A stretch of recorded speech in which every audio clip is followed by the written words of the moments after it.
So friends, welcome to Soapbox Talks. We are there with our program again back. COVID has made us sit in our homes, confined to our houses, and it is very important for us to understand the legal implications and tax planning and investment. बहुत important है आज का topic. तो आज हम लाए हैं आपके सामने एक अच्छा ऐसा प्रोग्राम जिसमें हम वार्तालाप करेंगे, प्रश्नोत्तरी करेंगे. हमारे पास एक्सपर्ट्स आए हुए हैं और जो एक्सपर्ट्स को हम सवाल पूछेंगे और आपको उसमें से काफी नॉलेज मिलेगा जो जरूरी है इस कोविड टाइम्स में. याद है हम जब छोटे थे तो हम छोटा एक गुल्लक रखते थे. करेक्ट. और गुल्लक में मैं पैसा जमा करता था. मेरे पापा मुझे 10 पैसा देते तो 5 पैसा मैं वो गुल्लक में रखता था. साल के बाद बहुत पैसा लगता था कि अरे मेरे पास कितना पैसा हो गया. और वो जो आदत थी वो सेविंग्स की आदत थी. वो सेविंग्स की आदत अभी निकल गई. हमारे पास डिजिटल आ गए, सब कुछ डिजिटल हो गया, पैसा दिखता ही नहीं है और पैसा कहाँ खर्च होता है वो भी पता नहीं चलता है. Because we have Paytm, Google, ये वो काफी कुछ हो गया. और हमारे पास सेविंग्स की जो हैबिट हमारे पूर्वजों ने क्रिएट की थी वो नहीं है.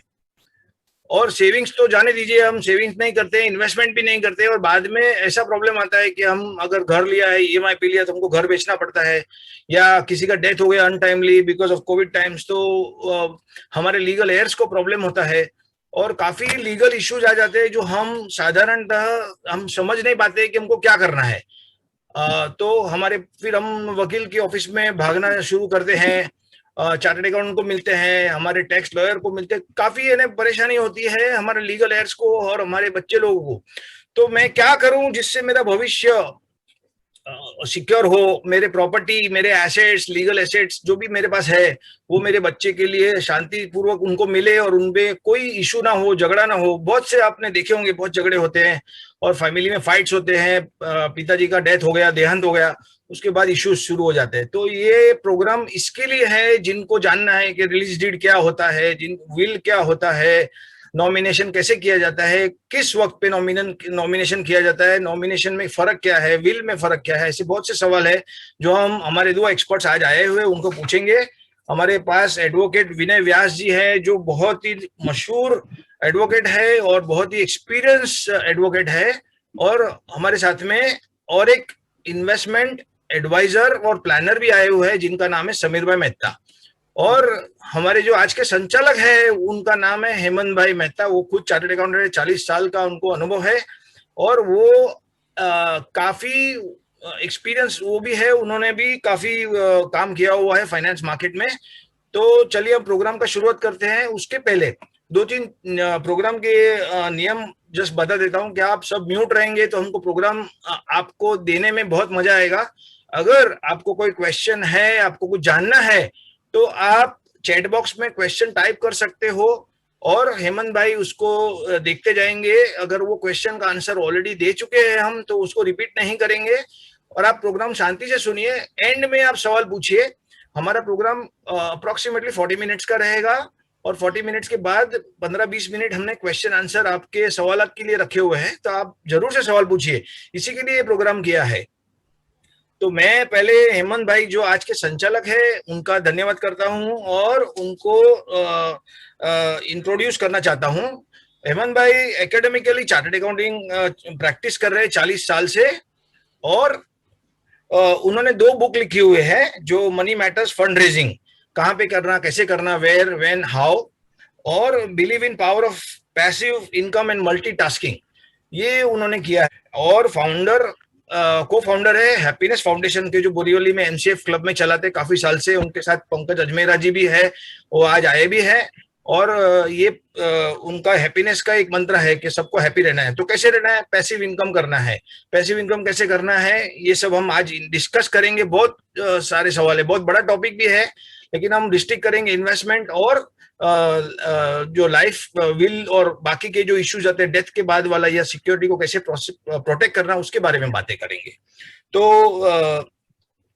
हेमंत भाई के लिए मैं इतना ही बोलूंगा कि वो योगा करते हैं, मेडिटेशन करते हैं, काफी कुछ करते हैं, वॉकिंग करते हैं, वो क्लब चलाते हैं संजय गांधी नेशनल पार्क में. बहुत बड़ा उनका लंबा चौड़ा एक्सपीरियंस है. तो ज्यादा समय नहीं लूंगा इंट्रोड्यूस करने के लिए और मैं रिक्वेस्ट करूंगा हेमंत भाई को कि प्रोग्राम आगे चलाए। Over to you. Thank you Bharat भाई, बहुत अच्छा इंट्रोडक्शन तो दिया, लेकिन मैं आज जो बात करूंगा छोटी छोटी बातें और खुशियां बड़ी बड़ी, यानी कि there is a Chinese proverb कि if you want to walk on water then you should know where the stones are. और दूसरी एक कहावत है कि journey of 1000 miles begin with single step. तो जैसे आपने भरत भाई बताया कि इन्वेस्टमेंट जो है वो गुल्लक से शुरू होता था स्टार्टिंग में, और उसके बाद धीरे धीरे धीरे करके डिजिटल हो गया और so many things are there. तो अपने पास काफी समय कम है, इसीलिए मैं बहुत ही ब्रीफ में अपने साथ जो आए हैं वक्ता, धुरंधर जो वक्ता है, और उनका एक्सपीरियंस भी काफी है, they are all stalwarts. In fact I will start with Samir Mehta. Samir Mehta is an insurance expert, I would say. He has a portfolio of 5.68 crores का पोर्टफोलियो उनके पास है, इंश्योरेंस और LIC और म्यूचुअल फंड वगैरह का। और उनके पास 268 फैमिली जुड़े हुए हैं, यानी इंश्योरेंस के फील्ड में 8 साल से माहिर है। और प्राइम सॉल्यूशंस उनका जो मेन इंश्योरेंस का फील्ड है उसमें वो बहुत माहिर है। तो इंश्योरेंस की जानकारी के लिए we will invite Samir Mehta. But इसके साथ हमारे दूसरे धुरंधर यानी दूसरे स्टालवर्ट है legal I would say, advocate Vinay Vyas, जिसको मैं करीब 22 साल से जानता हूं तकरीबन। और उनका एक्सपीरियंस तो बहुत ही है, more than 31 years experience as practising advocate, और छोटी छोटी बातों में बहुत माहिर है। इसीलिए वो हमें बहुत सारी चीजें बताएंगे। इनफैक्ट उनका कैरियर जो है वो लीगली बहुत ही शानदार रहा है। He has been practising in Bombay high court for last 31 years। उनकी बोरीवली में ऑफिस है और बोरीवली कोर्ट में भी काफी उनका नाम है। He is practising on civil side, criminal side, cooperative society side, plus personal matters, property agreement, so many things, you know, and above all, he is a very good human being. So I would request कि आप chat box में type कर लीजिए आपके दिमाग में जो भी क्वेश्चंस आते हैं, तो one by one will take up. And over to you Bharat bhai. So to start the ball rolling, Samir bhai से आप जो भी क्वेश्चंस है आप पूछ लीजिए and we will start the session. Thank you. Thank you Hemant भाई, आपने बहुत अच्छा इंट्रोडक्शन दिया हमारे आज के गुरु स्पीकर्स को। अनफोर्सिन इवेंट्स आती है, कंट्रोलेबल इवेंट्स आती है और अनकंट्रोलेबल इवेंट्स आती है। तो हमारे कंट्रोल में एटलीस्ट वो तो हम प्लान कर सकते हैं। तो उसके लिए हम एक सवाल पहले समीर भाई से शुरुआत करेंगे कि मार्केट में अगर किसी को इन्वेस्ट करना है पैसे, हम बड़ा डिटेल में नहीं जाएंगे आज प्रोग्राम में ऑफ कोर्स, क्योंकि ज्यादा फोकस रहेगा कि हमारे एसेट्स को कैसे सिक्योर किया जाए, वो आज का फोकस है। तो समीर भाई, इन्वेस्टमेंट के लिए क्या क्या ऑप्शन है, और ये कोविड में जो अभी जिसको इम्पैक्ट हो गया है कॉमन मैन के लिए हम क्या कर सकते हैं, कैसे इन्वेस्ट कर सकता है समीर भाई? राइट, थैंक यू भरत भाई for your nice introduction to Hemant भाई ऑल्सो, कि आपने बहुत अच्छा इंट्रोडक्शन दिया सर। अभी जैसे आपने सवाल पूछा कि कैसे हम लोग इन्वेस्टमेंट कर सकते हैं, तो मार्केट में तो बहुत सारे इन्वेस्टमेंट्स अवेलेबल है, जैसे कि शेयर मार्केट हो गया, म्यूचुअल फंड हो गया, इंश्योरेंस हो गया, बैंक हो गया। बहुत सारे लोगों को ये सब सारी चीज मालूम है, लेकिन बहुत कुछ मालूम होते हुए भी नहीं कर पाते। तो मेरा यही कहना है कि हमें जो भी करना है पोस्ट कोविड जो सिनेरियो रहेगा उसमें आपका डाइवर्सिफिकेशन होना जरूरी है। मैंने अक्सर देखा है, मेरी लाइफ का एक्सपीरियंस ये कहता है कि अगर कोई आदमी प्रॉपर्टी में करता है तो वो प्रॉपर्टी को ठीक रहता है, तो वहां पे उसको अभी ये समय आ चुका है कि उसको अपना पोर्टफोलियो डाइवर्सिफिकेशन करना जरूरी है। प्रॉपर्टी के साथ साथ में उसको एफडी करना चाहिए, बॉन्ड में करना चाहिए, टैक्स फ्री बॉन्ड में आता है उसको भी करना चाहिए। सेकंड थिंग ये होता है कि इंश्योरेंस में करना चाहिए, पोस्ट ऑफिस में करना चाहिए। ताकि क्या होता है कि ऐसे वक्त में, मैंने बहुत सारे लोगों का अभी हमारा क्वेश्चन आंसर चलता है तो बहुत मेरे क्लाइंट से भी बात हुई, तो उन्होंने एक ही क्वेश्चन मेरे को ध्यान में आया कि लोगों को कंटिन्यूस इनकम की बहुत जरूरत है आज की तारीख में। आज अगर जिन्होंने कंटिन्यूस इनकम अगर जिन्होंने क्रिएट करके रखी थी 10 साल पहले, 12 साल, 20 साल पहले, जिन्होंने प्लान आउट किया, तो आज उसको तकलीफ है। ये नहीं कहूंगा कि तकलीफ किसी को नहीं है, लेकिन तकलीफ है, लेकिन थोड़ी कम हुई है दूसरों से अलावा। तो ये है, तो पोस्ट कोविड आपको आपका फाइनेंशियल प्लानिंग करना जरूरी है सर। अगर आज तक नहीं किया है, सीरियसली नहीं लिया है, तो आज अभी ये मौका आ गया है कि आज हम लोग फाइनेंशियल प्लानिंग की ओर थोड़ा सा ध्यान देके अपने फ्यूचर को हम लोग सिक्योर कर सके। तो हमको कैसे इन्वेस्ट करना चाहिए, उसके लिए कोई फॉर्मूला या कुछ ऐसा है जहाँ पे? Exactly, yes. जैसे मैंने बताया कि फाइनेंशियल प्लानिंग होना चाहिए, तो यहाँ पे मैं आप लोगों के साथ में शेयर करना चाहूंगा। मैं शेयर कर सकता हूँ भरत भाई? या श्योर। या तो just give me a minute, मैं आपके साथ में एक शेयर करता हूँ जो फाइनेंशियल प्लानिंग को, ऐसे फाइनेंशियल प्लानिंग के तो फॉर्मूलाज है ऑलरेडी, बहुत सारे लोगों को शायद मालूम भी होगा, लेकिन ये है कि एक मिनट, हाँ सर मैं शेयरिंग कर रहा हूँ।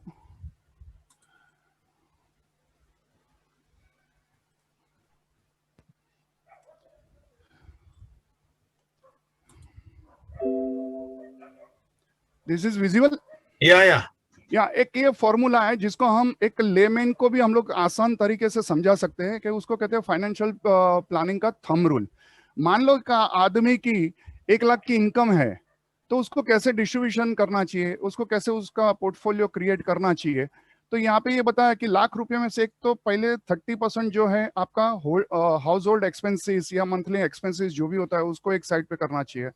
दूसरा आता है 30%, वो ईएमआई के रूप में जाता है। आजकल हम सभी देखेंगे कि हमारे आसपास में सभी लोगों के पास ईएमआई तो कहीं ना कहीं चालू है, चाहे हो सकता है वो कार लोन हो सकता है, हाउस लोन हो सकता है, या XYZ कोई भी लोन हो सकता है। लोन के बगैर हमारी जिंदगी आगे नहीं बढ़ रही है अभी आज की तारीख में।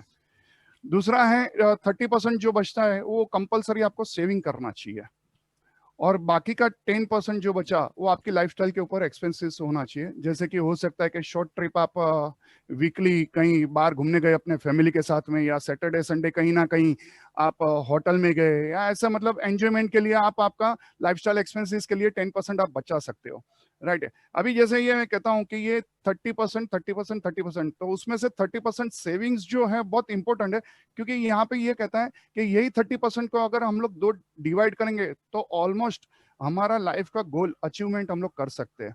उस 30% को हम लोग 2 डिवाइड करेंगे, एक 15% शॉर्ट टर्म में करेंगे और दूसरा 15% जो भी है उसको लॉन्ग टर्म में करेंगे। तो शॉर्ट टर्म में ऐसा होता है कि कहीं ना कहीं किसी को गाड़ी लेना है, या घर का प्लानिंग कर रहे हैं, या उसको फॉरेन ट्रिप जाना है, अपग्रेड करना है अपने आप को, घर है तो घर दूसरा लेना है या नया घर लेना है उसको, तो उस हिसाब से उसको शॉर्ट टर्म में हम लोग रखते हैं। दूसरा जो लॉन्ग टर्म है, लॉन्ग टर्म में एक मैं बात जरूर कहूंगा कि आदमी रहे या नहीं रहे, लेकिन 3 जो लाइफ की श्योर इवेंट्स है वो आनी ही आनी है, चाहे मैं आज रहूं या नहीं रहूं। लेकिन बच्चों हैं तो बच्चे का हायर एजुकेशन आने वाला है, बच्चों की शादी ब्याह का मामला आने वाला है, और मेरा रिटायरमेंट। अगर इनमें से 3 में से अगर मैं एक निकाल दूं कि मैं नहीं हूं, तो मेरा रिटायरमेंट निकल जाता है, राइट। लेकिन चाइल्ड हायर एजुकेशन और चाइल्ड मैरिज आपका आने वाला ही है। तो ये ऐसे फॉर्मूले से अगर आप आपका प्लानिंग करते हो तो एक बहुत बढ़िया हो जाता है। यहाँ पे ये जरूर कहूंगा मैं कि शायद कितना हम लोग आगे पहुंच पाए या कितना हम लोग उसको सक्सेस मिल सके वो तो डिपेंड्स ऑन द पर्सन, लेकिन ये है कि ये फॉर्मूला अपनाने से आदमी के अंदर एक डिसिप्लिन इन्वेस्टमेंट का या शेविंग का आ जाता है। तो इस फॉर्मूले को अपनाना जरूरी है। तो इस फॉर्मूले से भी हम लोग हमारा प्लानिंग आसानी से कर सकते हैं। राइट समीर भाई, यहाँ एक चीज बताना चाहूंगा कि वॉरेन बफेट ने बहुत अच्छी तरह बताया था कि पहले हम लोग को सेविंग ही लेना चाहिए, यानी जो भी आपका इनकम है उसमें से पहले सेविंग को ले लो और बाद में एक्सपेंडिचर करो। यूजुअली क्या होता है यहाँ पे, हम लोग पहले एक्सपेंडिचर करते, बाद में बाकी बचा कुचा जो है वो सेविंग करते हैं। उस रूल को उल्टाना चाहिए जैसे आपने बताया। Okay yes okay yes yes 100% sir, क्योंकि आपने जो बताया 100% आई एग्री विथ यू। लेकिन आज समय आगे जैसे फास्ट फास्ट चल रहा है, तो उस हिसाब से थोड़ा लोगों का थिंकिंग भी चेंज हो गया कि मैं पहले अपने लिए खर्चा करूं, बाद में जो बचेगा वो मैं सेविंग करूंगा। तो यहाँ पे मैं ऐड करना चाहूंगा कि इसको थोड़ा सा अपने को चेंज करना जरूरी है पोस्ट कोविड। तो ये इस बहुत ही तरीके से अगर बढ़िया। हम लोग करेंगे तो ये फॉर्मूला जो है वो कोई भी आसानी से अपना सकता है। हम्म। सही बात है, सही बात है। अच्छा, उसके अलावा आप इंश्योरेंस के बारे में क्या बताएंगे? सर इंश्योरेंस के बारे में तो बहुत कुछ है, लेकिन सेम इसमें अगर देखा जाए तो यही स्लाइड के कनेक्टिविटी में मैं ये बताऊंगा कि आने वाले दिनों में आपको आपका प्लानिंग ऐसे तरीके से करो कि आपका रिस्क और कैपिटल, रिस्क कम हो जाए, कैपिटल प्रोटेक्शन हो जाए और आपको सिक्योरिटी भी मिले। तो यहाँ से ये है कि ये जो फॉर्मूला है, तो इसमें 30% जो ईएमआई है, मान लो कि किसी का ईएमआई नहीं चलता है तो उसको 30% बच गया है, और यही 30% को अगर वो इंश्योरेंस में अगर वो करता है तो आने वाले दिनों में उसके लिए और उसके नेक्स्ट जनरेशन के लिए वो टैक्स फ्री इनकम क्रिएट कर सकता है। हाँ, सेक्शन 10B के हिसाब से, राइट। यस यस, अभी भी मौका है अपने पास कि हम लोग बहुत अच्छे तरीके से भविष्य के लिए कॉर्पस और एक रेगुलर इनकम हम लोग यहाँ से क्रिएट कर सकते हैं इंश्योरेंस के थ्रू। सो इंश्योरेंस में कभी भी मैं क्लाइंट को बोलता हूँ कि वो अपना एक प्रोटेक्शन है। अगर प्रोटेक्शन जैसे कि फॉर एग्जांपल एक बिल्डिंग बना रहे हैं, तो उसका बेस जो है, बेस मजबूत है तो ऊपर कितना भी आप बिल्डिंग बनाओ, फाउंडेशन मजबूत होना चाहिए। तो फाउंडेशन में आपका ये सिक्योरिटी और प्रोटेक्शन होना चाहिए।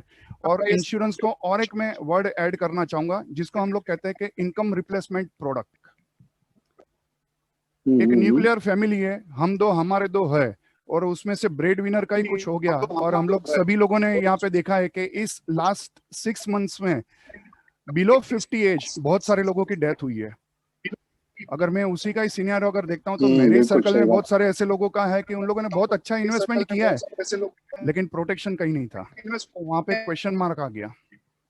तो इंश्योरेंस को मेरे हिसाब से प्रायोरिटी है आज की तारीख में देना जरूरी है सर।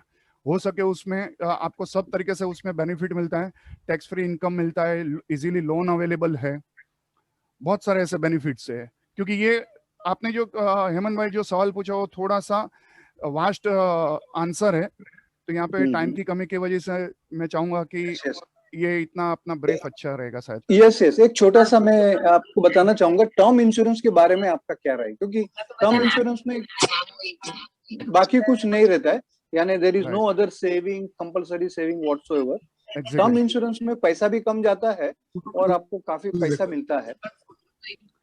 जैसे हमने बताया कि अभी बेंजामिन फ्रैंकलिन है, वॉरेन बफेट है, जिग ज़िगलर है, अगर इन लोग को हम लोग अगर देखेंगे और उनको पढ़ेंगे तो ये पता चलता है कि उन लोगों ने शॉर्ट टर्म पेन लिया हुआ है लॉन्ग टर्म गेन के लिए।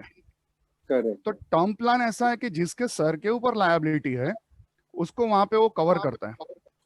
तो जनरली आज एक छोटा सा ट्रेंड चला हुआ है, लोग बोलते हैं कि टर्म प्लान लिया और म्यूचुअल फंड किया तो मेरा सब कुछ हो गया। तो यंग ब्रिगेड को मैं यही कहना चाहूंगा कि यहाँ पे एक थोड़ा सा करेक्शन करने की जरूरत है। टर्म लो, मैं मना नहीं करता हूँ, लेकिन टर्म के साथ साथ में आपका long life tax free income का भी आपको प्लानिंग करना चाहिए। तो समीर भाई, while we are talking about insurance, हम लोग देखते हैं कि इंश्योरेंस लोग समझते हैं कि इन्वेस्टमेंट है और रिटर्न लो मिलता है, इसके लिए हम इंश्योरेंस नहीं करेंगे। लेकिन उसका फायदा क्या होता है? इंश्योरेंस में लोग प्रायोरिटी लास्ट में क्यों देते हैं? ओके, बहुत अच्छा सवाल सर आपने पूछा। इंश्योरेंस ऑलवेज लास्ट रहता है, ये तो मेरा भी अनुभव रहा है इतने सालों का। इसमें मैं यही कहना चाहूंगा कि एक्चुअली लैक ऑफ नॉलेज है और लैक ऑफ प्लानिंग है। क्योंकि क्या होता है ना कि जब तक मेरे को मालूम नहीं है कि मेरे को इंश्योरेंस क्या चीज दे सकता है, तो तब तक मैं उसकी तरफ में डाइवर्ट होने वाला नहीं हूं। और ऑलवेज क्या होता है मार्केट में, हमने अक्सर देखा हुआ है कि लोग है ना एक मैंगो और बनाना को कंपेयर करते हैं। हालांकि क्या होता है कि ये बनाना और मैंगो, उसमें कोई भी सिंगल पॉइंट भी सिमिलरिटी हम लोग नहीं ढूंढ पाएंगे अगर कंपेयर करने जाएंगे तो। सो इंश्योरेंस एक साइड है, अदर प्रोडक्ट एक साइड है। इंश्योरेंस में लो रिटर्न है ये मैं मानता हूँ, लेकिन सर वो टैक्स फ्री है। अगर मैं ये कहूँ कि यहाँ पे अगर 4.5 से 6% भी अगर आपको टैक्स फ्री मिलता है तो it is equivalent to 7 to 8% taxable. वो भी कभी मिलता है जब टर्म खत्म होने के बाद, मतलब 20 साल पहले किसी ने लिया था और आज या 5 साल के बाद उसकी मैच्योरिटी आई है, तो तब जाके अगर वो कैलकुलेशन करता है तो तभी वो 4.5 5%, 6%, 60% मिलता है। सो एक्चुअली देखा जाए तो insurance is not meant for return. अगर रिटर्न की बात करें तो रिटर्न के लिए बहुत सारे हमारे पास ऑप्शंस भी सही है, बात। लेकिन यही मैंने पहले भी कहा ना कि अपने को इस तरीके से देखना चाहिए कि ये अपना प्रोटेक्शन है, इनकम रिप्लेसमेंट प्रोडक्ट है। हाँ तो समीर भाई, इंश्योरेंस के लिए खास करके what Yeah. is the right age of investment and what is the right age of taking insurance? Okay, again very good question sir. Generally देखा जाए तो कोई भी फाइनेंशियल प्लानिंग या इन्वेस्टमेंट या इंश्योरेंस के लिए अगर देखा जाए तो राइट एज ऐसा नहीं होता है, क्योंकि हर एक की चॉइस अलग रहती है, हर एक की एज अलग रहती है। हाँ, लेकिन इंश्योरेंस में ये जरूर है कि जितना जल्दी आप यंग एज में आप इंश्योरेंस अगर लेते हो तो आपको बहुत बड़ा पोर्टफोलियो एक क्रिएट हो सकता है। उसके माध्यम से आपका कम इन्वेस्टमेंट में आपको ज्यादा रिटर्न टैक्स फ्री मिल सकता है। आई होप कि ये बात क्लियर हुई है। जी जी जी। या तो जब हम इंश्योरेंस निकलते हैं यस, तो उसमें आप थोड़ा क्लेम के बारे में जरा बताएंगे, क्योंकि अभी क्या हुआ है, जो मैंने एक्सपीरियंस किया है, कोविड में बहुत से लोगों का डेथ हुआ है और कोविड में बहुत से लोग ठीक भी हो गए, दोनों अच्छी भी चीज हुई है। राइट तो उसमें क्या हुआ है कि जो अच्छे होके आए हैं और उनको रिन्यूअल कराना होता है, राइट तो रिन्यूअल के समय पे वो लोग को बताते नहीं है कि मुझे कोविड हुआ था, क्योंकि उनका Right. इंश्योरेंस बढ़ जाता है। इंश्योरेंस कंपनीज ने अपने इंश्योरेंस प्रीमियम बढ़ा दिए हैं। राइट तो पेशेंट या फिर जो भी इंश्योर्ड है उसको क्या करना चाहिए so that he has no problems in the future, आगे जाके उसको तकलीफ ना हो। राइट राइट राइट इसके लिए एक कहूंगा कि यहाँ पे जो है कि क्लेम के लिए अभी जिसको कोविड हुआ है और जिसको रिकवर हो गया है और उसका पॉलिसी अगर लैप्स हुआ है तो उसको कुछ समय के लिए वेट करना पड़ेगा, क्योंकि उसके लिए मेडिकल लगेगा और अभी कंपलसरी कोविड का मेडिकल हर कंपनी कराएगी, क्योंकि सभी को मालूम है अगर मैं निगलेक्ट करता हूँ तो यहाँ पे गलत होगा। और चीज ये है कि इसमें कभी भी इंश्योरेंस लेते वक्त, चाहे आपका मेडिक्लेम हो, चाहे टर्म प्लान हो, चाहे प्योरली आप इंश्योरेंस में इन्वेस्ट कर रहे हो या उसका प्लानिंग कर रहे हो, तो कोई भी चीज आपको छुपानी नहीं है, क्योंकि क्या होता है कि ये क्लेम के टाइम बहुत दिक्कत देती है। मेन प्रॉब्लम ये होता है कि क्लेम के टाइम मैं चले जाने के लिए तो मैं तो चला गया, लेकिन मेरे पीछे मेरे घर वाले बहुत परेशान होते हैं, क्योंकि उसके लिए बहुत सारे फॉलोअप करना चाहिए, क्योंकि इस चीज के लिए थोड़ा सा नॉमिनेशन और इसके लिए भी आज हमारे साथ में एडवोकेट विनय भाई भी है, तो वो भी हमें गाइड करेंगे कि नॉमिनेशन है या क्लेम के रिलेटेड है, अगर कहीं अटकता है तो अपने को लीगल एडवाइस कैसे लेनी चाहिए। तो हमको इंश्योरेंस पॉलिसी में भी नॉमिनेशन करना जरूरी है, और कैसे किया जाए वो? सर सिर्फ इंश्योरेंस नहीं, कोई भी इन्वेस्टमेंट होता है तो फ्रॉम डे वन आपका ये नॉमिनेशन होना चाहिए, क्योंकि उसको बहुत सारे पहलू है। जैसे मैंने बताया कि अभी हमारे साथ में एडवोकेट जी साथ में है, तो वो भी हमें बताएंगे कि नॉमिनेशन का क्या बेनिफिट अपने को मिलता है। तो उसके लिए मैं मेरे क्लाइंट को पहले से मैं बता देता हूँ कि सर नॉमिनेशन होना जरूरी है, ये कहीं ना कहीं फ्यूचर में अपने को दिक्कत शायद कम आएगी, उतनी भी नहीं आएगी, लेकिन आएगी तो हम लोग उसको सॉल्व कर सकते हैं। अगर हमें फेस करना पड़ा तो हमें उसको सॉल्व कर सकते हैं। और सिर्फ इंश्योरेंस नहीं, हर एक प्रोडक्ट में कहीं पे भी आप इन्वेस्टमेंट करते हो, चाहे प्रॉपर्टी हो, चाहे गोल्ड हो, गोल्ड ETF हो, कमोडिटीज हो, कहीं ना कहीं आपने डीमेट अकाउंट ओपन कराया है तो वहां पे भी आपको नॉमिनेशन होना जरूरी है। अगर नहीं है तो दोस्तों से यही कहूंगा कि आज आपका पोर्टफोलियो चेक करिए, जहां पे भी नहीं है वहां पे नॉमिनेशन ऐड करने का प्रोसेस चालू कीजिए, बिकॉज ये ड्यू टू कोविड टाइम अपने को it will take some long time to complete that process. सही बात है, क्योंकि नॉमिनेशन एक्ट भी है, उसके मुताबिक ही जाना चाहिए। और नॉमिनेशन सो इम्पोर्टेंट कि अगर आपको जब भी मौका मिले तो आपको पोर्टफोलियो चेक करके देखना चाहिए की नॉमिनेशन किया है या चेंज कराना है, कुछ भी कर सकते हैं। Yes yes and it's very very important. आपने बहुत अच्छी बात बताई।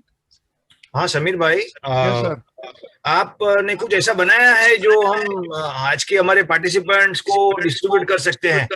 आपने कुछ ऐसा चेकलिस्ट कुछ बनाया था, आप बता रहे थे मुझे।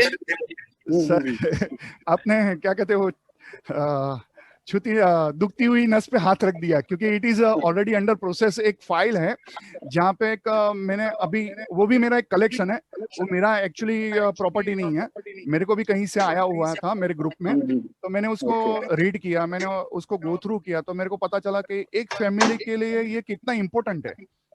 क्योंकि एक ऐसा डायरी या एक ऐसा छोटी सी बुक अगर मेरे बाद मेरी वाइफ के नाम पे या मेरे पिताजी को, माताजी को अगर मालूम है ये चीज मैंने कहाँ पे रखी है, कौन सी चीज कहाँ पे इन्वेस्टमेंट किया है, क्या है, पूरी डिटेल अगर है तो उन लोग को बहुत आसानी हो जाती है। तो that book is under process, under designing है, कुछ उसमें चेंजेस करना है, फॉर्मूला है या डिजाइनिंग वर्क चालू है sir. Due to this Covid actually मैं अप्रैल में लॉन्च करने वाला था मेरे क्लाइंट के लिए, और 1-to-1 मिलके उन लोग के साथ में प्लानिंग करने वाला था कि सर ये चीज क्यों इम्पोर्टेंट है। सो बिकॉज ऑफ भरत भाई दिस सॉफ्ट बॉक्स टॉक्स मेरे को ये चांस मिला कि लोगों के सामने ये बात रख सकूं। It is in process, as and when it will ready I will inform you sir. तो लवली लवली। दोस्तों, एक जरूरी बात है, समीर भाई के साथ में मेरा डिस्कशन हुआ था कि लोगों के पास है ना काफी वेल्थ होती है या प्रॉपर्टी होती है, या उनके पास एक ऐसा जरिया नहीं होता है कि अपने प्रियजन, अपने भाई बहन वाइफ, उनको बताते नहीं है वो लोग, और एक अचानक डेथ हो जाता है उनका, सडन देहांत हो जाता है, सडनली उनको पता नहीं चलता है उनकी फैमिली को कि क्या क्या वो रख के गए हैं, और बाद में उनको लीगल एयर्स को प्रॉब्लम होता है। तो एक आप जिस पे भी घर में विश्वास रखते हो, या आपका कोई मित्र है, या जो भी है, आप उनको बता सकते हो, और एक ऐसा चेकलिस्ट बनाना बहुत जरूरी है। और सबसे जो प्रॉब्लम मैंने देखा है कि आजकल डिजिटल हो गया है सब, और डिजिटल होने के कारण क्या हो गया है कि मान लो किसी का डेथ हो जाता है सडनली, तो लोग ये मोबाइल को भी लॉक करके रखते हैं, लॉक करके रखते हैं। यस और राइट। उसके बाद में मोबाइल को खोलना, मोबाइल में आपका अकाउंट्स देखना, जैसे कि आपने बैंक अकाउंट किसी के साथ लिंक किया है, पेटीएम लिंक किया है, या आपने जोमेटो से आप खरीदी करते हो, सब कुछ उसमें रहता है, आपका गूगल पे भी रहता है। तो वो जो आपके नेक्स्ट वाले आपके बच्चे रहेंगे उनको पता नहीं चलता है। तो ये बहुत जरूरी है कि आपको ये भी किसी को, वाइफ को दे के रखना चाहिए कि मेरा ये अनलॉक पासवर्ड है, नहीं तो किसी साइबर सिक्योरिटी एक्सपर्ट के पास आपको, जैसे मेरे पास या किसी और के पास जाना पड़ेगा, वो आपको अनलॉक करके देगा फोन आपको। और उसके बाद डिजिटल पासवर्ड्स काफी एक बड़ा इश्यू है जो समझना बहुत जरूरी है, कि आपका बैंक अकाउंट हो और आप इंटरनेट बैंकिंग कर रहे हो, आप शेयर ट्रेडिंग कर रहे हो, वहां पे आपका पासवर्ड है, तो ये पासवर्ड आपको ही पता रहता है, किसी को नहीं पता रहता है, और सडनली आप यहाँ पे नहीं हो तो आप समझ सकते हो कि क्या दिक्कत होगी आपके नेक्स्ट जनरेशन को, आपके फैमिली वाले को, लीगल हेयर्स को क्या हो सकती है। तो इसके लिए प्लानिंग बहुत जरूरी है, और आप अपने फ्रेंड के साथ में, परिवार के साथ में डिस्कस करके पूरा एक चेकलिस्ट बना सकते हो कि मेरे पास ये एसेट्स है, ये है। हाँ, एसेट आप शेयर लेना बेचना चलते रहेगा, लेकिन आप बता तो सकते हो कि मेरा डीपी अकाउंट ये है, मेरा बैंक अकाउंट ये है, यहाँ पे बैंक है, ये बैंक का नंबर है, और ये पासवर्ड है। तो पासवर्ड भी आपको ऑफ कोर्स चेंज करना है एवरी 3 मंथ, जैसे भी चेंज करना है। सिक्योरिटी बहुत जरूरी हो गई है, चाहे वो फ्रॉड भी ज्यादा होते हैं, बट एक आपके घर में एक आदमी मिनिमम, एक किसी को जानना जरूरी है कि उसको पता है कि मेरे जाने के बाद या मैं नहीं हूं तो ऑपरेट कर सकता है। ये बहुत जरूरी है, जो हमने देखा है प्रैक्टिकली, हम लोग ये प्रॉब्लम सॉल्व करने के लिए मैं ये आपको बताना चाहता था। तो समीर भाई, आपको कुछ अगर इन्वेस्टमेंट के बारे में कुछ और बताना है तो हम विनय भाई से भी सवाल शुरू करते हैं। श्योर सर, मैं एक अभी जैसे आपने डिटेल दिया ना, वैसे ही जस्ट वो बुक जो अंडर डेवलपमेंट है उसके मैं बात करना चाहूंगा कि शुरुआत से मतलब वो करीबन 12 से 14 पेज का बनेगा वो बुक, और उसमें ऐसा है कि आपका बैंक अकाउंट कौन है, आपके घर में कितने लोग हैं, कौन से कंपनी का आपने हेल्थ इंश्योरेंस लिया है, LIC की पॉलिसीज कितनी हैं, ये सारी डिटेल उसमें कवर हो जाएगी, ताकि क्या है कि मेरे चले जाने के बाद मेरे पीछे लोगों को दिक्कत ना हो। एटलीस्ट 50 to 60% उसका काम आसान हो जाता है। That's it. बिल्कुल सही बात। मेरे पास एक समीर भाई एक Yes. किताब है मेरे पास। Good. Can you observe it? इसमें ये जो है ना, माय प्रिंसिपल, या my personal financial record book, ये एक्सिस बैंक ने बहुत अच्छी तरह बनाई है। और इनफेक्ट उसकी एक समरी है मेरे पास जो मैं शेयर करना चाहूंगा स्टॉकबॉक्स के मेंबर्स को। तो after our meeting is over उसकी समरी मैंने थोड़ी right. बनाई है, that will definitely help to Yes, recover yes, most of the naturally. Things. Yes. हाँ, Thank तो you, बहुत अच्छी बात बताई। Bharat bhai and Hemant bhai. Now over to you. Thank या you very much fantastic, to give me good fantastic Sameer tips. भाई, thank you so much. Thank you आप so much. रहेंगे हमारे साथ में, अगर कोई Sure, क्वेश्चन sure. है Yeah, yeah. तो I'm हम there. जरूर पूछेंगे।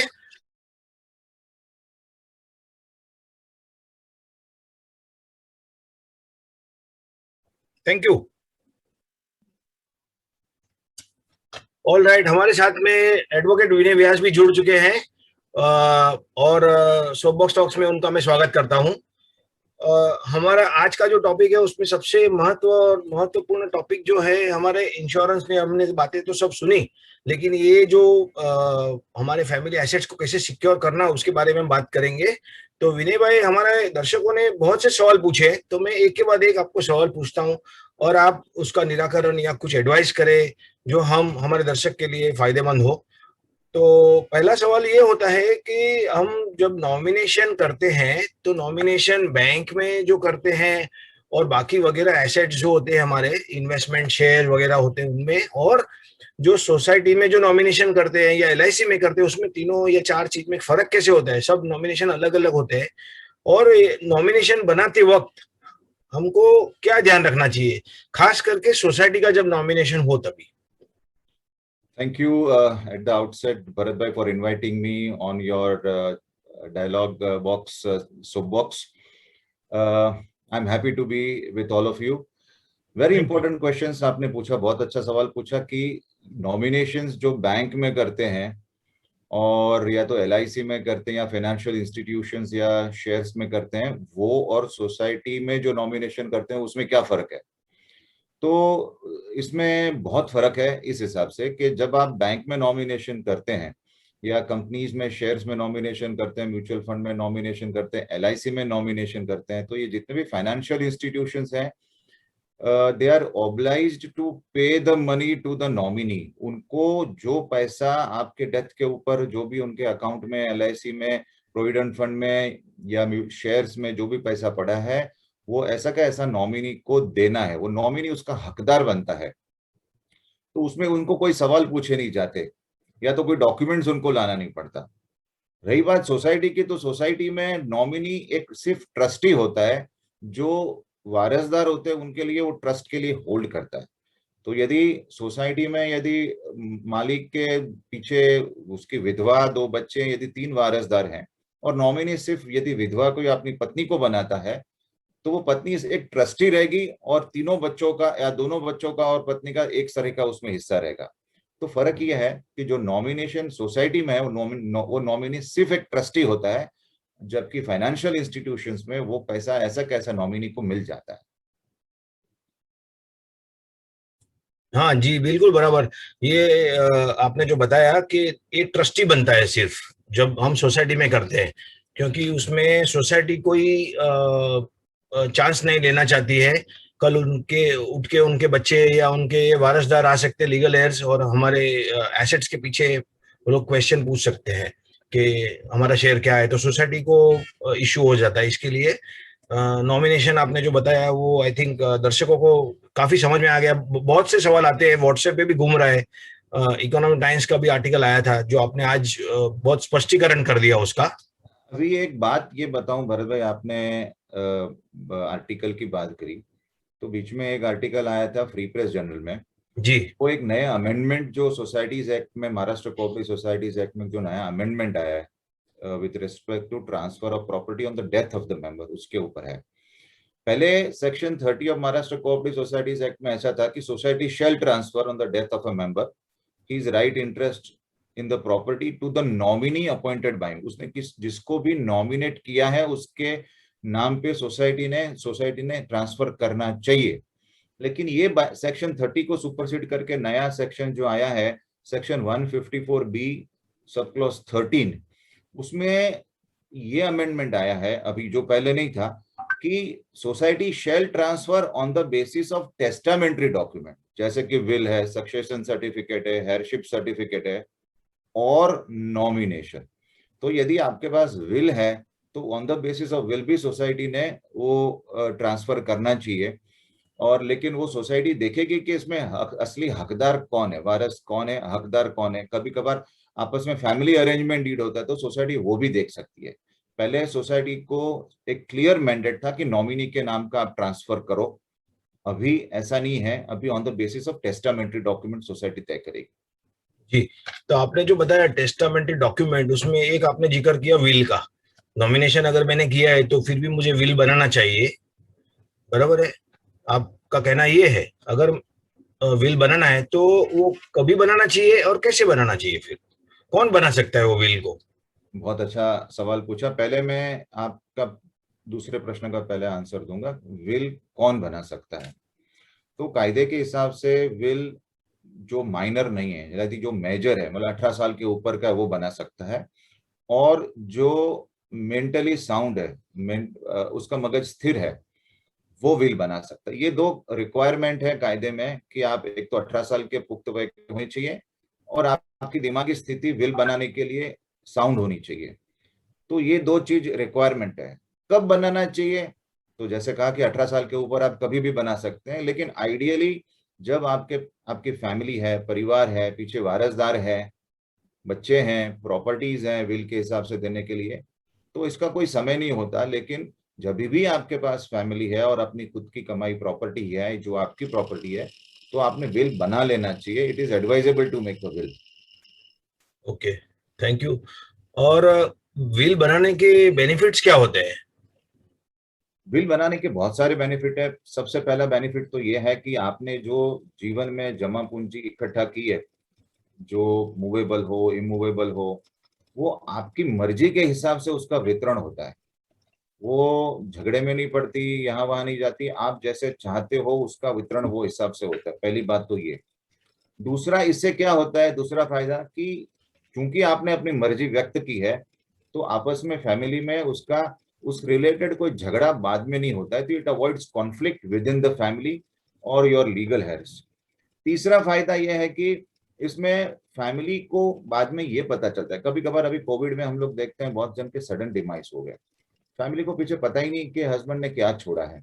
यदि विल बनाया होता है और फैमिली को पता है कि विल बनाया है, तो उसके अंदर उसने सारा विवरण किया होता है, मेरा बैंक में इतना पैसा है, मेरा ये शेयर्स इतने हैं, मेरे पास में ये प्रॉपर्टी है, मेरी गांव में ये प्लॉट है, या मेरे को ये व्यक्ति से 20-25 लाख रुपया लेना निकलता है, मेरे पास ये है। तो ये सारा यदि विवरण हो तो एक क्लैरिटी होती है फैमिली को बाद में कि हमको क्या मिलने वाला है। और चौथा, इसमें जो प्रॉपर्टी का या पैसों का व्यय होता है वो मिनिमाइज किया जा सकता है। एक जैसे रिसेंट आरबीआई के सर्कुलर मैंने पढ़ा था, उसमें ये बताया था कि करीबन 18,000 करोड़ पैसा, रुपया बैंकों में अनक्लेम्ड पड़ा है, क्योंकि वो किसी ने क्लेम नहीं किया है। पैसा बड़ा है लेकिन उसके कोई वारसदार नहीं है, कोई क्लेमट नहीं है। तो जिन्होंने पैसा रखा वो मर गए, उसके पीछे किसी ने कोई पैसा क्लेम भी नहीं किया। ऐसा 18,000 करोड़। तो ये वेस्ट ऑफ मनी है, वेस्ट ऑफ प्रॉपर्टी है जो आपने कमाई। तो विल के चार ये फायदे हैं जिन्होंने विल मस्ट बनाना चाहिए। तो उसके साथ में फिर ये भी सवाल आता है कि हम लोग देखते हैं, अक्सर देखते हैं कि विल, लोग बातें करते हैं कि विल बनाना चाहिए, या विल एक ऐसा डॉक्यूमेंट कुछ होता है जो हमारे लीगल एयर्स को दिक्कत ना हो आगे जाके।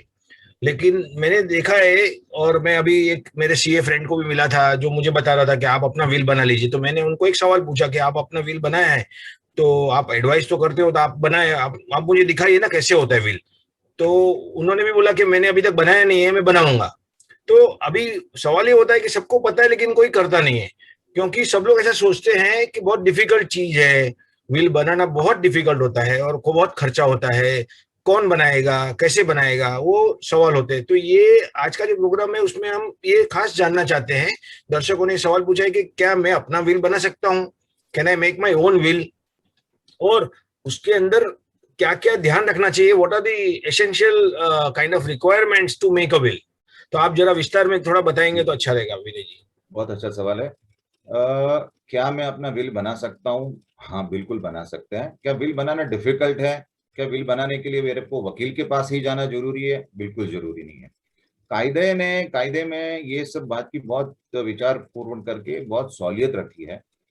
और विल के लिए कोई इसमें स्टैंडर्ड फॉर्मेट जैसा नहीं रखा है। पहली बात तो विल क्या होता है? विल आपकी क्या इच्छा है वो व्यक्त करना है। किस बारे में इच्छा है? मेरी प्रॉपर्टी मेरे डेथ के बाद में किसको मिले, ये जो आपके इंटेंशंस है वो क्लियर होने चाहिए विल के मार्फत। तो विल कैसे करें? विल के लिए कोई स्टैम्प पेपर जरूरी नहीं है, विल आप प्लेन पेपर पे कर सकते हैं। विल में होना जरूरी नहीं, अपने हाथ से लिखना, आपने अपने हाथ से लिख विल बना सकते हैं। विल में क्या लिखे? मैंने कहा कि विल का कोई फॉर्मेट लॉ में नहीं लिखा गया कि इसी फॉर्मेट में होना चाहिए। तो आपकी जो इच्छा है यदि आप वो व्यक्त करते हैं तो वो विल है।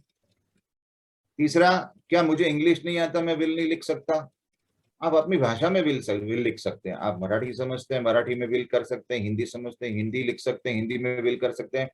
आप गुजराती लिख सकते हैं, आप गुजराती में अपना विल कर सकते हैं।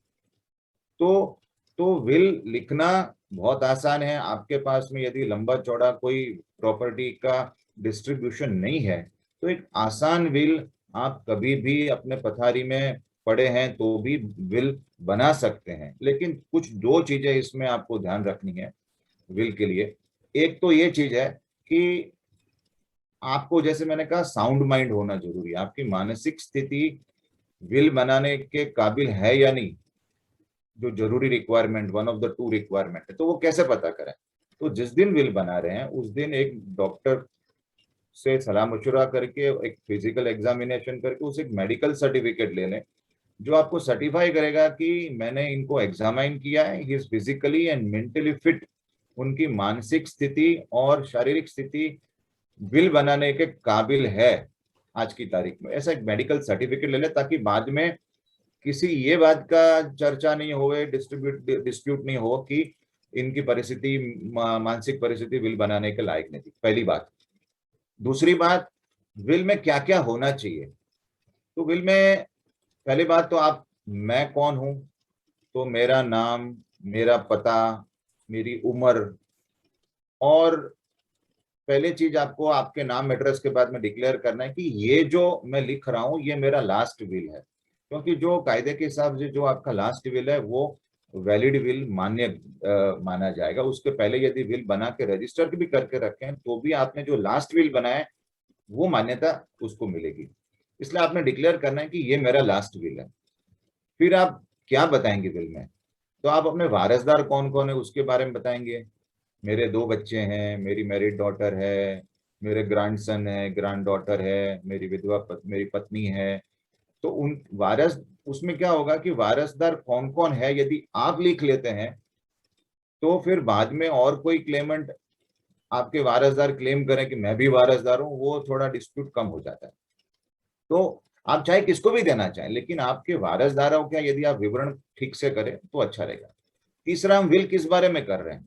हम property, movable, immovable, bank, fix deposit, share, जो भी हमारे पास गोल्ड ऑर्नामेंट्स, कैश जो भी पड़ा है उसके बारे में विल कर रहे हैं। तो मेरे पास क्या है उसकी एक विगत में डालूं। मेरे पास में एक फ्लैट है, मेरे पास गांव में एक प्लॉट है या जमीन है, मेरे पास में बैंक अकाउंट है, मेरे पास में शेयर्स है, मेरे पास में म्यूचुअल फंड है, मेरे पास में कैश है, मेरे पास में गोल्ड ऑर्नामेंट, ज्वेलरी है, ये है। तो मैं उसमें वर्णन लिखूं। और चौथी बात, हम विल किस लिए बना रहे हैं, मेरे बाद में ये प्रॉपर्टी मैं किसको देना चाहता हूं उसके बारे में आप क्लियरली लिखें कि मेरा ये जो फ्लैट है मेरे बाद में मेरे 2 बच्चों के बीच में इक्वली उन दोनों को मिले, या मेरे बाद में मेरी पत्नी जब तक वो जीवित है तब तक वो फ्लैट उसके नाम का रहे और उसके बाद में ये फ्लैट मेरे बच्चों को मिले। वैसे आप जैसा चाहे वैसा उसमें लिख सकते हैं। मेरे ऑर्नामेंट्स हैं, तो मैं लड़की को मेरा ये ऑर्नामेंट देना चाह रहा हूँ, गोल्ड ऑर्नामेंट देना चाह रहा हूँ, मेरे ये शेयर्स इसको देना चाह रहा हूँ, मेरे गांव की जमीन में इसको मेरे भाई को देना चाह रहा हूँ।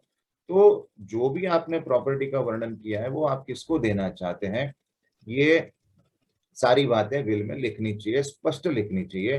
प्रॉपर्टी का वर्णन बहुत क्लियर होना चाहिए। ऐसा ना हो कि आपने लिखा मेरा महुआ गांव में जो घर है वो मैं मेरे लड़के को देना था, लेकिन वो घर का पटा नंबर क्या है, उसका 7/12 नंबर क्या है, या कौन सी गली में है, कौन से गांव में स्थित है, रजिस्ट्रेशन नंबर कोई है, तो वो पूरी विगत दें। फ्लैट का भी वैसा ही है, पूरा फ्लैट का वर्णन करें। आपके पास गोल्ड ऑर्नामेंट्स है तो उसको भी डिफाइन करें कि चेन कितने तोला की है, कितने वजन की है, अंगूठी कितने वजन की है, और जो भी है, तो उसका डिस्क्रिप्शन बहुत क्लियर होना चाहिए, ताकि बाद में डिस्प्यूट ना हो कि ये चेन नहीं थी, वो चेन मेरे को मिलने वाली थी, वैसा।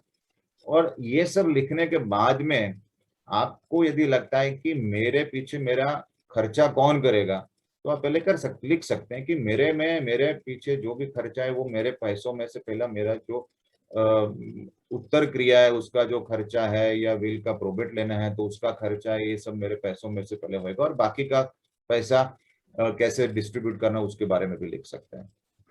और लास्टली आपको हर एक पेज के ऊपर अपनी सिग्नेचर, अपना थंब इम्प्रेशन और डेट ये डालनी है। आपका विल 2 पेज में, 3 पेज में, 4 पेज में जा रहा है, तो हर एक पेज के ऊपर आपकी पूरी सिग्नेचर करिए, उसके ऊपर तारीख डालें, ऊपर हो सके तो अपना अंगूठा भी लगाएं, और एक अपना फोटो भी लगा दें नीचे।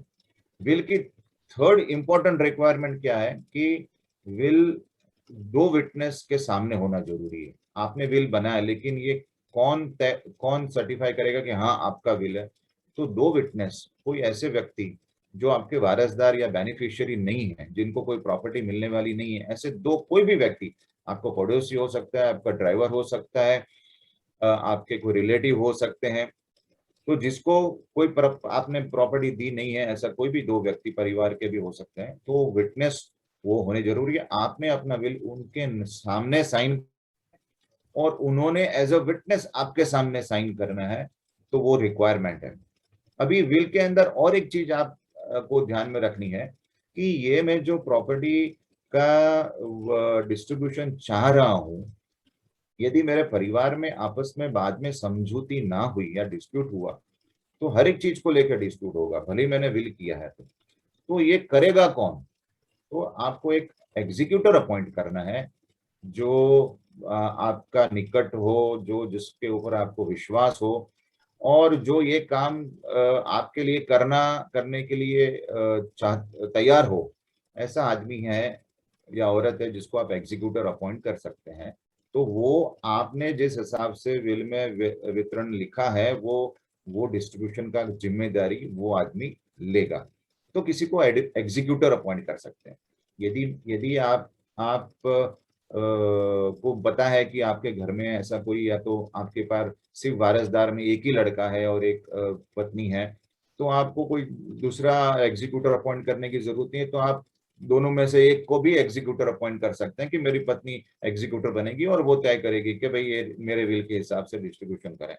तो विल बनाने के लिए कुछ ये बातें हैं, और मेरी सलाह ये रहेगी यदि सामान्य विल है जिसमें कुछ ज्यादा डिस्ट्रीब्यूशन नहीं है, तो आप अपने हिसाब से विल अपनी भाषा में हाथ से लिखकर और ये सब बातों को ध्यान में रखकर बना सकते हैं। लेकिन यदि आपका विल में डिस्ट्रीब्यूशन ज्यादा है, या लोगों को, अलग अलग लोगों को आपको देना है, या आपको ट्रस्ट क्रिएट करना है, या जो भी है, यदि, तो मुझे ऐसा लग रहा है कि आपने कोई एक्सपर्ट एडवाइस लेके बनाना चाहिए, ताकि उसमें बाद में डिस्प्यूट ना हो, कोई एम्बिग्यूटी ना रहेगी हो, तो आपने किसी से विल अप्रूव करा लेना चाहिए कि मैंने विल बनाया है, आप जरा देख लो इसमें कोई मिस्टेक तो नहीं है। तो यदि ज्यादा उसमें अंदर डिस्ट्रीब्यूशन है, तो मुझे ऐसा लग रहा है कि आपने कानूनी सलाह लेके अपना काम करना चाहिए। जी जी जी। तो इसका मतलब ये हो गया कि अगर डिस्ट्रीब्यूशन ज्यादा है या वेल्थ ज्यादा है और आपको काफी, तो हमें लीगल एडवाइस लेनी बहुत जरूरी है, तो अच्छी तरह बन सके।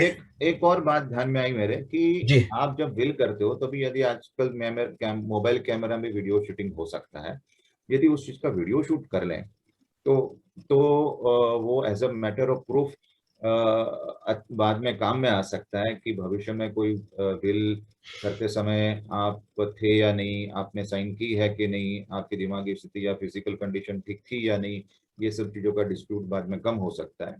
दूसरी बात है कि कानून में विल को रजिस्टर करना जरूरी नहीं है, लेकिन विल रजिस्टर यदि करते हैं तो ये सारे डिस्प्यूट बाद में जो परिवार में होते हैं, या चैलेंजेस जो प्रॉफिट लेने के समय आती है, वो मिनिमाइज हो सकती है।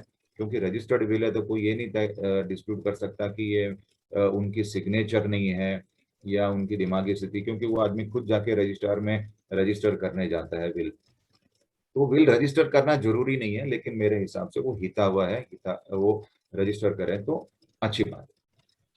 अच्छा, तो आपने जब हम ये कर रहे, तो एक चैटिंग में अभी एक सवाल आया था कि आपने बताया कि शेयर्स हो तो आप लिखो, लेकिन शेयर्स क्या होता है, जब भी आदमी जिंदा होता है तो शेयर ट्रेडिंग करते रहता है, तो शेयर्स का फिक्स नहीं होता है कि वो शेयर रहेंगे विल के बाद या विल के समय, बनाते समय।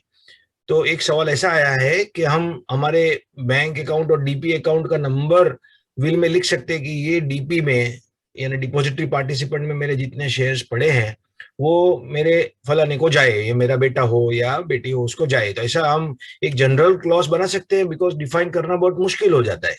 तो एक सवाल अभी एक आया है। तो भरत भाई बात सही है, क्योंकि अकाउंट्स में शेयर्स फ्लक्चुएट होते रहते हैं, कम ज्यादा होते रहते हैं, वैल्यू कम ज्यादा होती रहती है, फिक्स डिपॉजिट भी कम ज्यादा होती रहती है। यदि मैंने व्यय कर लिया तो वो अमाउंट डिपॉजिट्स में, बैंक अकाउंट में, करंट अकाउंट में या शेयर्स में, डीपी अकाउंट में सेम तो होने वाला नहीं है। तो उसका डिस्क्रिप्शन आपको शेयर्स का देना जरूरी नहीं है, लेकिन आप यदि उस अकाउंट में जो भी बैलेंस शेयर्स हैं या जो भी वैल्यू है वो मेरे मेरे बच्चों में इक्वली बांटी जाए, या मेरे लड़के को मिले या मेरी पत्नी को मिले, वैसा आप लिख सकते हैं। वो हर एक चीज को लागू होता है, आपके बैंक अकाउंट को भी वो लागू हो सकता है, क्योंकि उसमें भी फ्लक्चुएशन होते रहता है। और मेरा कहना यह है कि यदि आप विल बनाते हैं अर्ली एज में 45-50 में, तो हर 5 साल में आपने एक रिवाइज करके पोजीशन वापस एक विल, नया विल बना लेना चाहिए। तो व्हेन यू डिक्लेयर कि मैंने जो विल बनाया उसको मैं रद्द बातिल करता हूँ और नया विल बनाता हूँ, क्योंकि पोजीशन 5 साल में काफी चेंज हो जाती है आपके इन्वेस्टमेंट में, आपके पास में जो भी प्रॉपर्टीज है उसमें। तो ऐसा आपको लगे तो आप विल कभी भी चेंज कर सकते हैं, और जो भी आपका लास्ट विल होगा वो माना जाएगा। बराबर है। तो अभी ये भी बहुत क्लियर हो गया कि हम सिर्फ डीपी अकाउंट या बैंक अकाउंट, क्योंकि बैंक में भी वही सेम होता होगा, बैलेंस चेंज होते रहते, तो हम बता सकते हैं कि बैंक में जो भी बैलेंस होगा वो ऐसे जाएगा। बराबर ना?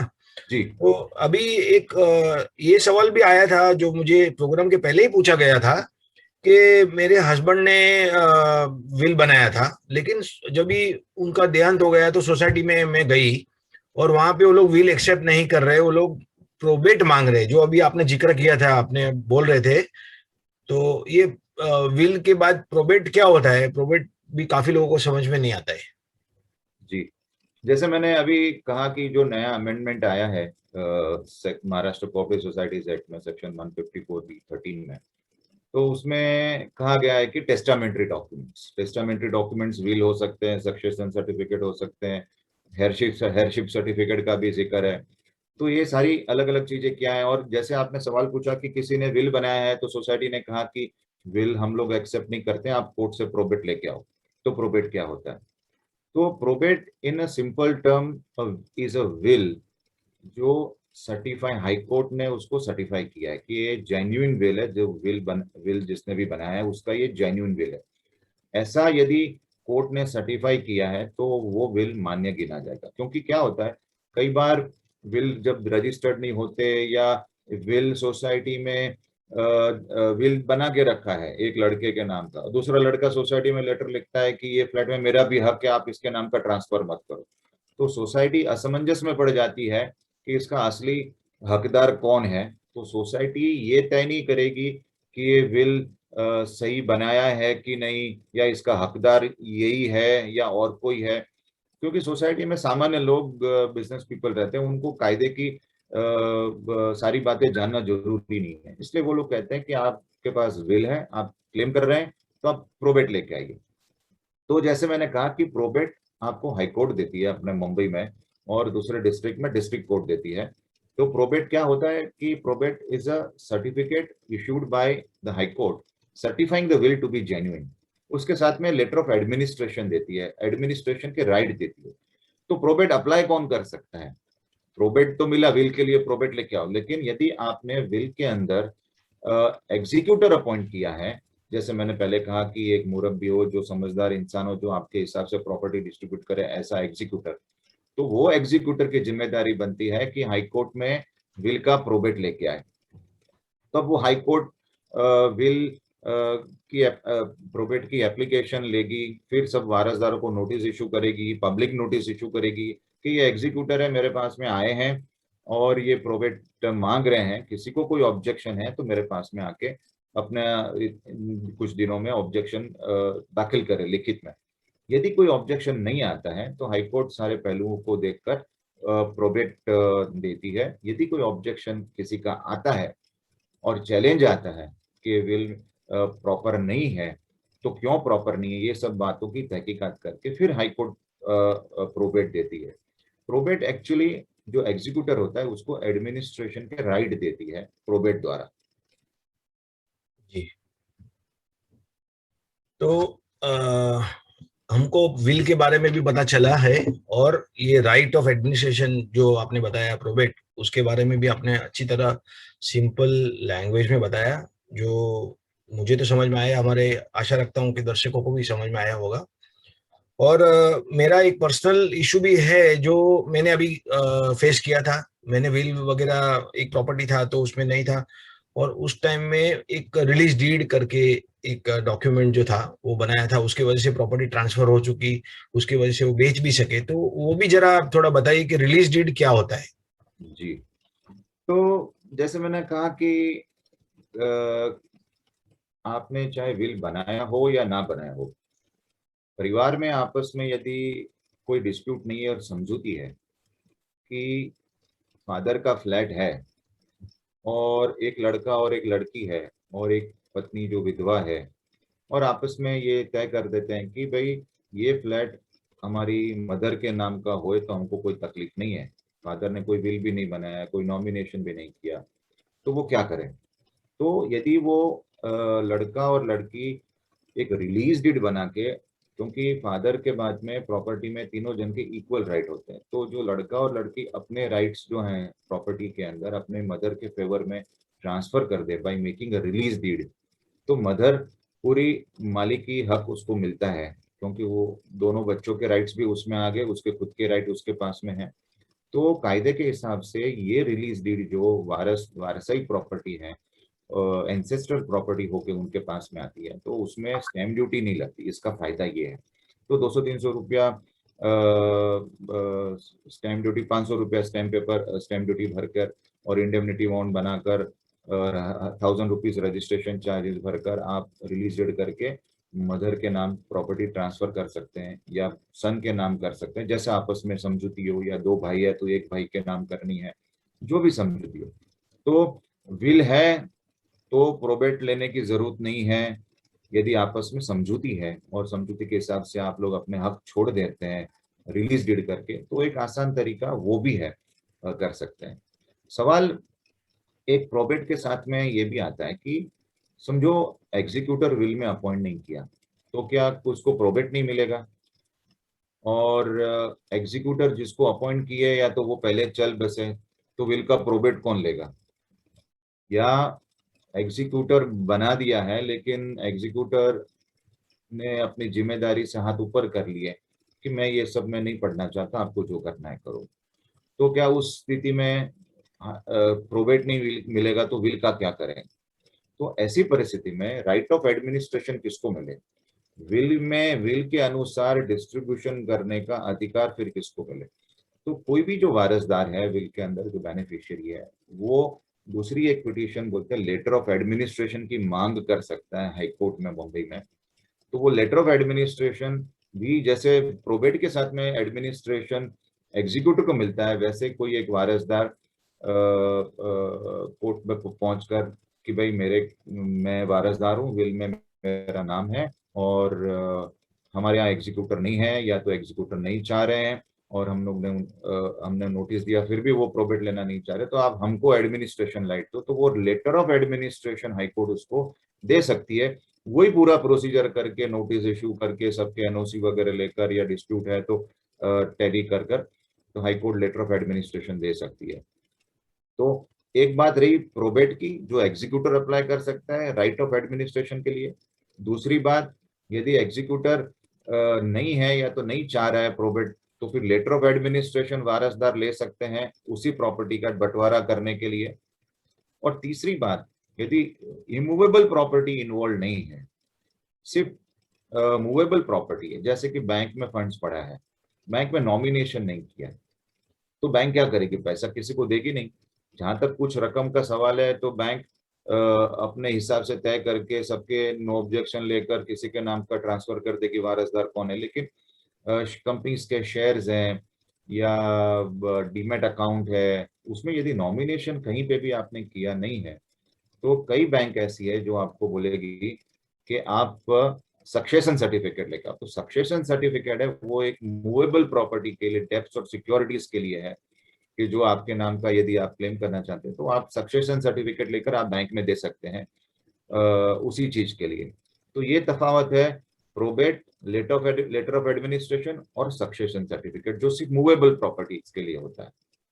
जी, आई थिंक आपने बहुत ही सिंपल लैंग्वेज में सभी को समझाया है, और इससे हमारे दर्शकों को बहुत ही फायदा होगा। और ऑफ कोर्स ये लीगल मैटर्स है, हर एक की सिचुएशन सर्कमस्टेंसेस अलग अलग होते हैं, तो उसमें लीगल एडवाइस लेके चलना ही बहुत जरूरी है।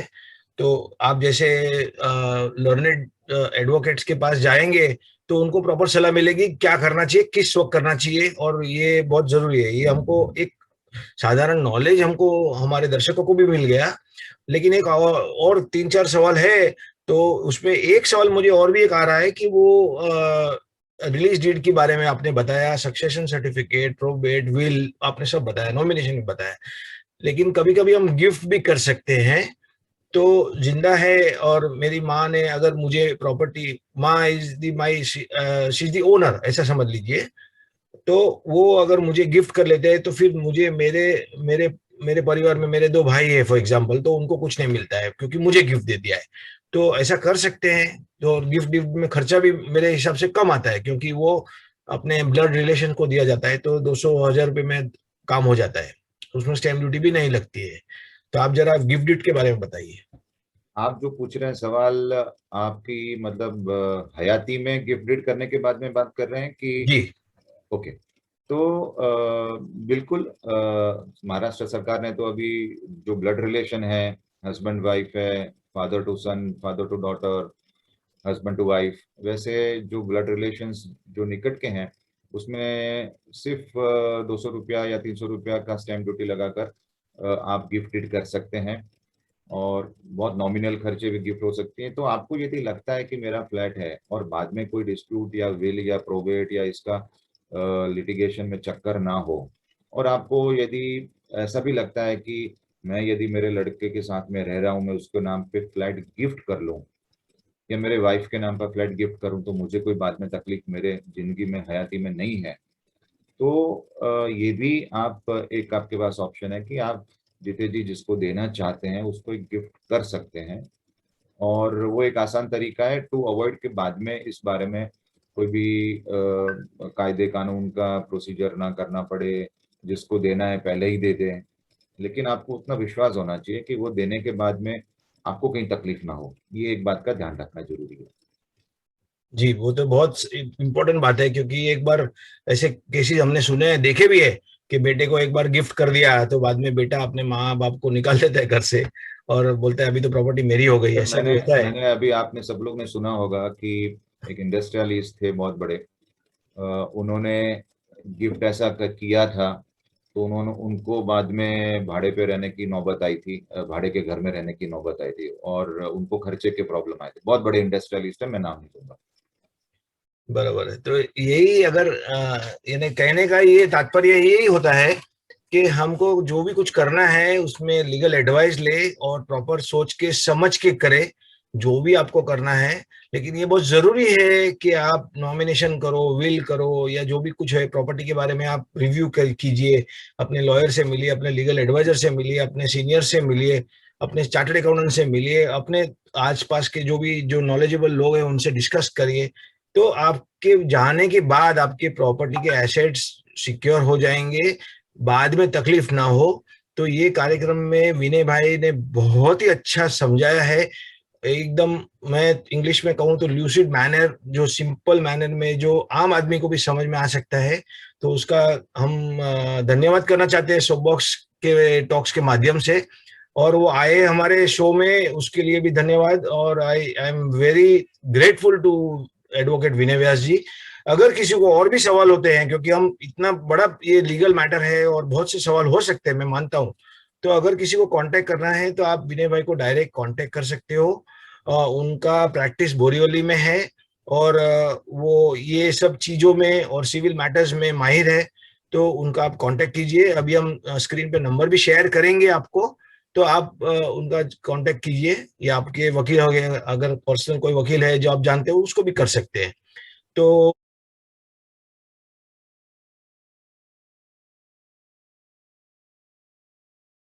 अरेंजमेंट, कोऑर्डिनेशन, संचालन जो भी किया है सीए हेमंत भाई मेहता का भी मैं धन्यवाद करना चाहता हूँ। और thank you so much Hemant bhai. Thank you Thank you so Bharat bhai much. And Hemant भाई कि हमें इतना अच्छा मौका मिला प्लेटफॉर्म पे हमारी बात शेयर करने का। Thank you. नहीं, हम लोग आते रहेंगे, मिलते रहेंगे। श्योर कुछ ना श्योर, कुछ एनी शेयर टाइम करते सर, रहेंगे। एनी टाइम किसी भी हेल्प चाहिए, any time I am yes there yes, to help you out. Sure sure. Thank you so much. Thank you very thank you. Thank you.